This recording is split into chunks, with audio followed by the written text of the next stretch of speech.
ಮಾವಿನ ಮಿಡಿಯ ತೊಟ್ಟು ಮುರಿದಾಗ ಬರೋ ಸೊನೆ ಇದೆಯಲ್ಲ, ಅದು ಆ ಮಾವಿನ ಮಿಡಿಯ ಅಪ್ಪೆ ಮಿಡಿಯ ಗುಣಮಟ್ಟವನ್ನು ನಿರ್ಧರಿಸುತ್ತದೆ. ಈ ತೊಟ್ಟಿನಿಂದ ಮುರಿದಾಗ ಬರುವಂಥ ಸೊನೆಗೆ ಬೆಂಕಿ ತಾಗಿಸಿದರೆ, ಅದು ದೀರ್ಘಕಾಲ ಉರಿದರೆ ಅದು ಉತ್ಕೃಷ್ಟವಾದಂಥ ಅಪ್ಪೆ ಮಿಡಿ ಎಂಬಂಥ ನಂಬಿಕೆ ನಮ್ಮಲ್ಲಿದೆ.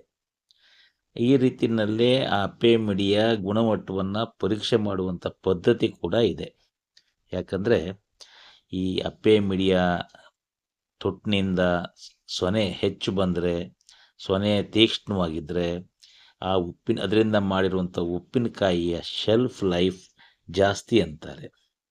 ಮಾವಿನ ಸೊನೆ, ಮಾವಿನ ಹಾಲು, ಲೆಟೆಕ್ಸ್ ಎಲ್ಲ ಅಂತ ಹೇಳ್ತೀವಲ್ಲ, ಇದು ಮಾವಿನ ಮಿಡಿ ಹಣ್ಣಾಗಿ ಬದಲಾದಾಗ ಈ ಸೊನೆ ಕಣ್ಮರೆ ಆಗಿಬಿಡ್ತದೆ. ಇದು ಚರ್ಮಕ್ಕೆ ತಾಗಿದರೆ ಚರ್ಮನ ಸುಡುತ್ತದೆ.